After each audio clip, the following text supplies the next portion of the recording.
Welcome back to the creative world, creative testing world, where we show off some of our building skills, some of our testing moments, and how we develop some of our builds. Today I'm going to be doing another Let's Build video, and we primarily will be working with this tiny little square here. So you can see the edges that we've clipped out of our Let's Play world. And we're just going to do a little building tutorial on how I work through developing a building and um, how I come up with designs. So you can see from above that we've got a rectangle. So what this building is actually going to house is what's down here. This is a mud machine.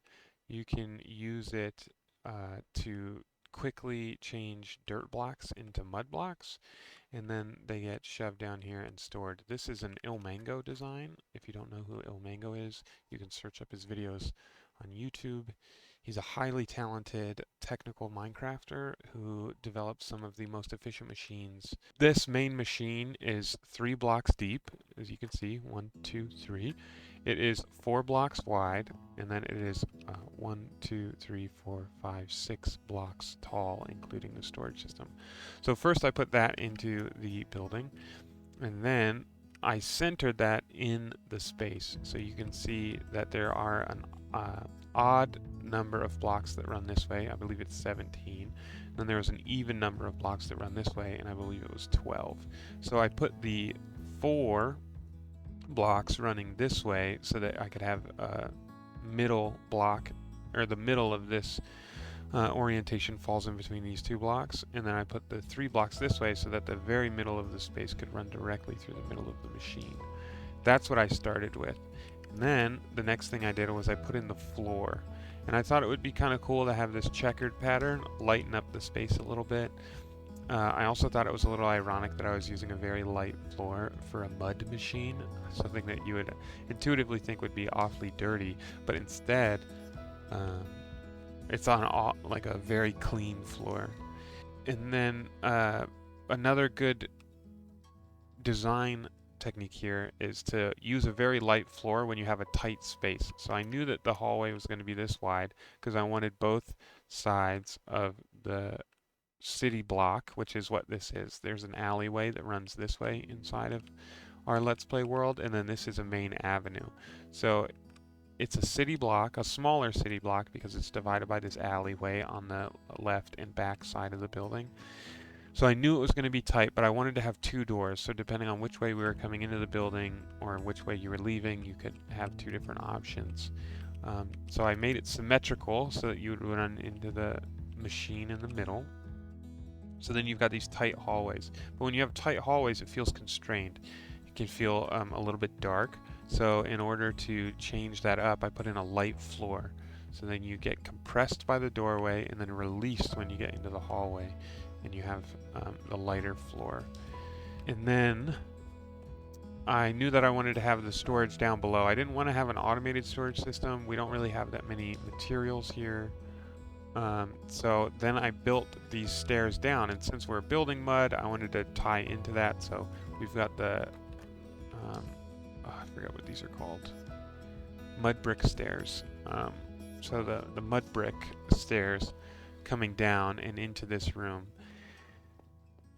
What I want is that the machine to actually take a back seat when we're in this lower level. So up on the top level, it's a feature, right? You walk in and you see the machine. You want to be drawn to the machine. So that's why it's front and center. There's not much distracting you, and all roads or hallways lead to the machine. But down here, I want us to be able to look at storage, which I think we're going to be placing across the back edge here of the space, just like this. It'll be symmetrical on both sides. It'll be tucked into the walls. We'll get into this later on how we get into these chests. So the next thing I moved to was that I wanted to take this as a back seat because I wanted to be able to come down and just focus on the storage and have this disappear behind us. So I made the floor black because naturally the darker color is going to look like a shadow and therefore not a feature. And it's a good contrast against the white stained glass, which is what the machine is made out of. in our Let's Play world. And then I put black similarly behind the stairs so that it disappears and you can't really see anything back there.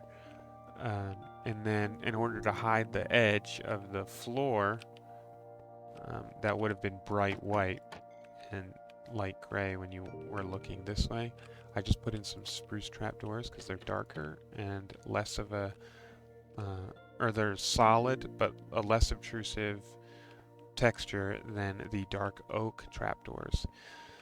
And then I started thinking about the floor down here, but what I want is a rich texture, but I didn't want to just do mud bricks all the way across because it doesn't create a lot of variety and it becomes sort of a monotonous space when you just have mud bricks all the way across, which I'll just show here quickly. So you can see how quickly this would become sort of blended in together as you're in the room. Which is something that you don't often want. You want a little bit of contrast. So I started thinking about a good composite color to this, or a complementary color to the mud bricks. And what I came up with were, they're no longer on my hotbar, I'll quickly grab them, was the crimson logs. And not just any part of the crimson logs, but the vein part of the crimson logs. So I put these down, and when you put them in the same orientation, not like that, the patterns actually match up on these crimson logs, which I thought is a really good touch by the designers. So that you can make a continuous floor with these all the way across, and you don't know where one log starts and the other one ends. So that's what I want to make the floor out of, is these logs. But then that gives us another issue, which is the contrast between the stark texture and deep texture of the logs and the muted texture of the wool. And then this hard line that you get in between them. So one thing that you can do to break up that is to find a color that complements both, so something that's a little bit in between. What I came up with was the mangrove planks. And what we can actually do here is now create a border. So what we'll do is put these in front of all of the chests. We'll border this floor with the planks. And now you can see that it actually starts to break up that edge, gives us a nice border, and then we'll do the same thing over here. And what we'll actually do is run these all the way down to create, we still get this harsh line, but now you sort of get this gradient, right? So you're moving from one to the other. And then we'll actually sort of break this up like this, so that there's less black and a little bit live. This is called a live edge when it meanders around, whereas you could have a hard edge. They don't call it live and dead, unfortunately, but so we want to avoid those straight edges, and we go with a live edge so that it sort of breaks up that harsh black line as you're coming down and sort of draws you around the corner here.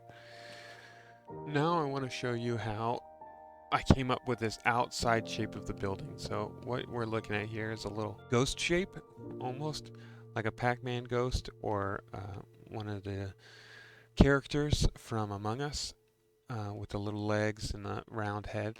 But what I was actually thinking is that this inner hallway here is going to be vaulted as you walk in. So vaulted is often what you see in cathedrals. So when you walk in, I knew that the hallways were going to be straight and diagonal, but I didn't want the outside of the building to match. So what you can actually see is I thickened up the wall, and when this is built, and I'm just using pink for reference here because it's a stark contrast, or it's a monochrome color, so it won't distract you from the design of the building or the texture of the building. It just lets you look at the shape. So the heights of everything will sort of stagger like this, as it comes up. But then on the inside, it'll be a little bit different because you'll be able to then create a cool ceiling texture. I will do my best to vault the ceiling as quickly as I can, but it's not going to turn out right. But because those are going to be different blocks. But you can sort of get the idea here where it'll slowly come up and then we'll round out. So I'm pretty sure that one will be gone. And what we'll do here,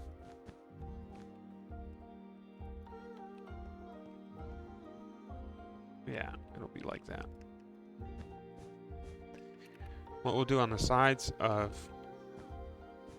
the hallways, because we want them to feel open again, not so compressed, is we'll have some type of column. And you can just use fence posts for this. I think I gotta go here. So the stone bricks, again, I don't know what color I'm going to use yet, but we'll just use these for now. And what those do is they round off the corners so they aren't solid. And that way when you walk into the space, the hallway's a little bit wider even though you still only have that one block clearance in the floor. And then that helps you round out these corners as well. And what we'll probably end up doing is having some type of staircase here. Again, not the final blocks, but then you can stagger your staircase like this, and that'll make your vault look even better as you come through. So that's what I was thinking on the inside, but then you gotta sort of cap off the outside here. So even though the inside's vaulted, it doesn't mean the outside has to be vaulted. So you can create, and how you say in architecture, an envelope around the building so that the walls come up and they mask what's happening on the inside. So you would build these walls up, and then eventually I think I will just cap off like this, so that when you're looking from the outside, the space looks relatively square, but then after you make it to the inside of the building, you get surprised by what's inside and how the ceiling will be vaulted and have a lot of texture. It'll be sort of cave-like. That probably won't be that. That will probably end up being a slab like this. And we'll put a slab up there. Anyways, I'll figure that out when we get there. So that's that shape. So then the front side of this building will end up like this. And then the back side of the building, so this will come back to here. And you guys are actually getting to experience me designing on the fly. And we're coming up on 15 minutes, so I want to finish this out before 20. How far?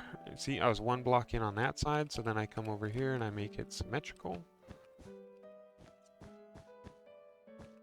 So it'll be like that, and then we can design this so that these are sort of like what are called pilasters, which are columns that are embedded into the side of the building. So they're not full freestanding columns, but they still give the same effect. We'll put another pilaster here to hide the hallway, like that, and then that one would go in there. See, so now you're starting to get to see the outside of the building, and then we'll figure out the texture for that portion there. We'll have to probably do something a little bit different, but as for this part of the building, I actually, since it's sunken down in the ground, the ceiling doesn't have to be as high.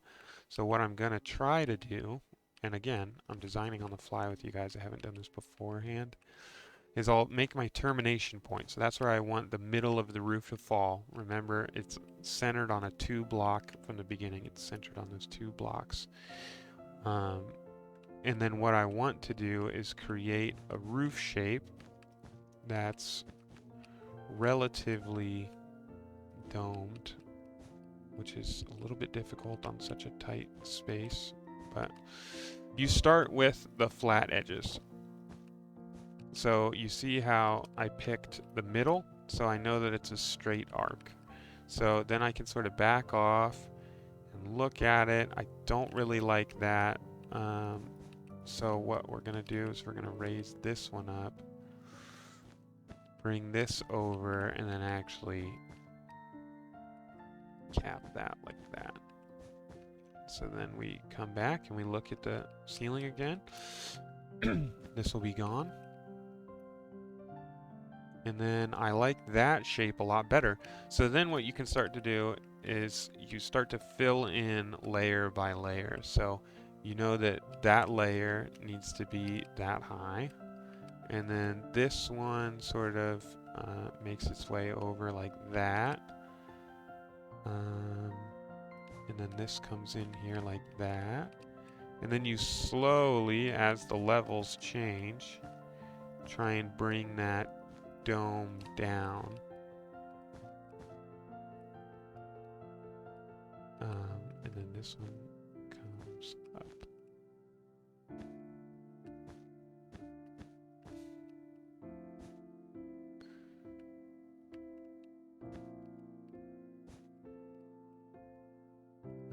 That's a tight spot. So that's a weird one. Well, actually, oh, because this one's too high. Might have to put something in like that. There we go. So you see how I slowly just built that out, and then this one will actually come straight across like that. I think we just figured out what that one's gonna do. And I think that'll be tall enough, but we'll have to look on the inside when we get there.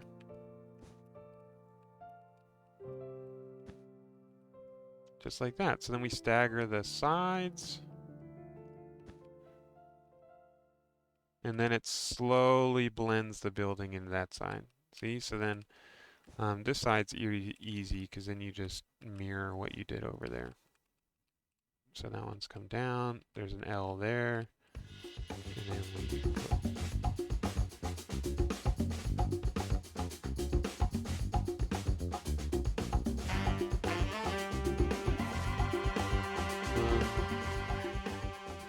that one's a tough one.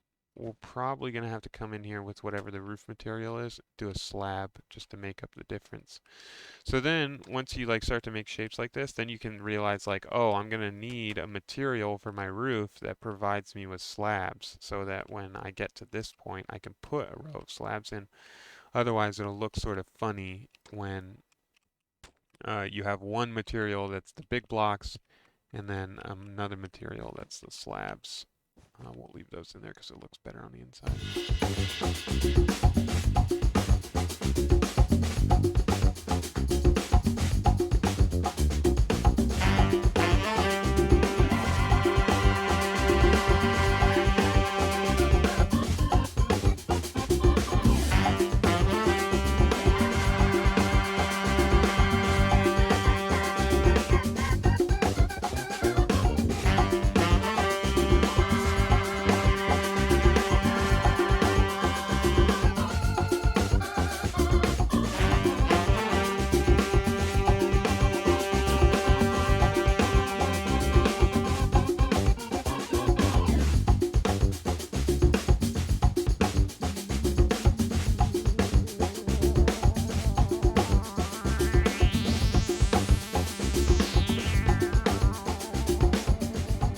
Alright, so you can see that I actually messed up there a little bit, but went back and caught myself in the time lapse there. What happens here is the alleyway comes down, that's the black wool coming down, and what I did is I actually just filled in these corners with dirt, so I'll turn those into grass and then put some planting there. Then the dome will be one color that comes up, so I should have built that out of a different color wool, but it'll come up and dye into this roof. And then what we'll do with this roof is probably just do a typical sort of industrial style roof which you can sort of see some in the background over there. But what I think I'm going to do a little bit different here, I'll change wool just to show you guys, is you can put just a border around the edge of your roof color. It's called a parapet. Parapets are designed in many different ways, but we're going to do a special one here. So you put a parapet all the way around the edge, and then just inside of that is where you can actually drop the roof down, and it'll be flat.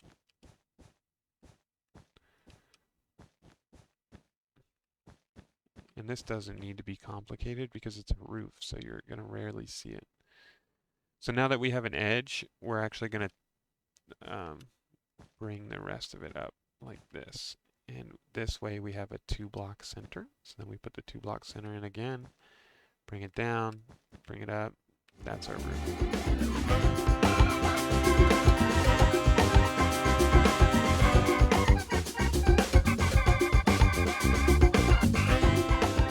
Down here on the bottom, it looks sort of unobtrusive, right? So from the street side, you're going to see these pilasters, you're going to see this parapet, and what we'll actually do with this parapet is we'll probably bring it out one so that there's a slight overhang. And then that way, our roof will grow. So again, you're seeing me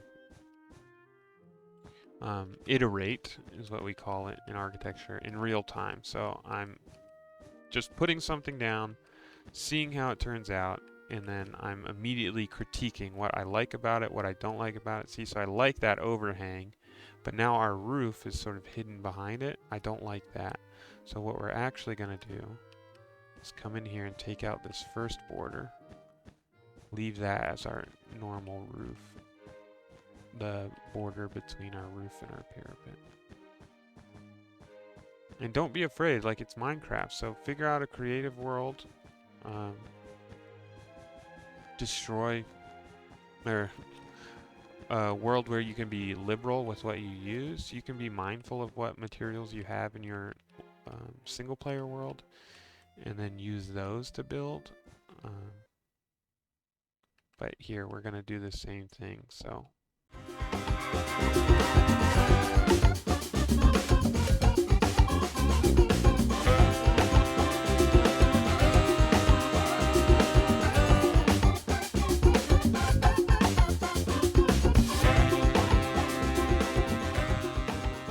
and we're back. So I don't like how there's like a thick border now.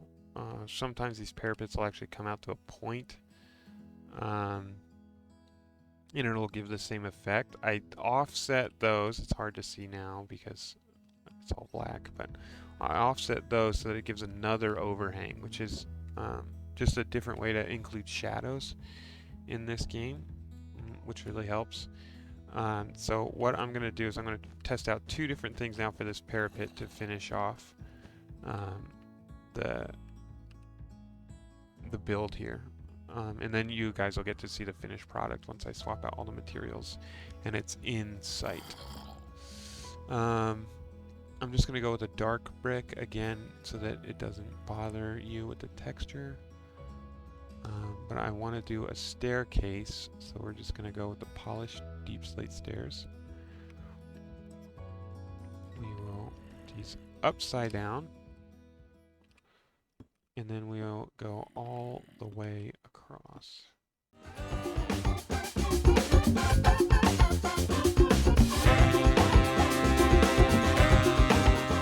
Okay, there you go. See, so now when you see that, you can see how it staggers. It's a little bit thinner. Sets it off a little, but I still, when we're at this floor level, I think I still want to see a little bit more of the roof. So what we can do now is instead of having the roof here, we're just going to stagger it back. And now we don't have to have this roof overhanging quite so much. Or like we did, how we had to offset it before. We can just put it right up against our roof here.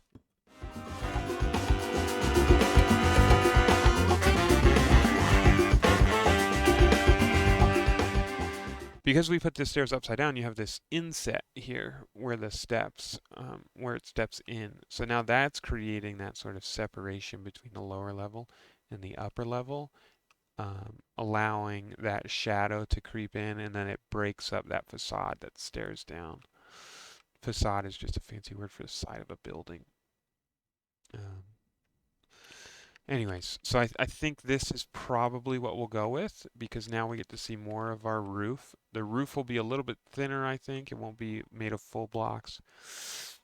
And I'll find a creative way to do that. But here's the general design process. So now you can see the idea of a building, how that building came about, and how it just came from a simple rectangle and a machine that fits in the middle, and will eventually turn into a building with a design and character and details. Well, if you want to see the finished design for this, make sure you check out the other playlist on my channel, the Let's Play series. This will be in episode 16, the finished product, which should come out shortly after this video, because now I got to go build the building. So I'll make sure to add details in it, and texture, some windows and things, allowing you guys to see how we go from a prototype, which is what we call these buildings, to a finished product in the end. I appreciate you guys watching this video, and we will see you in the next one. Bye-bye.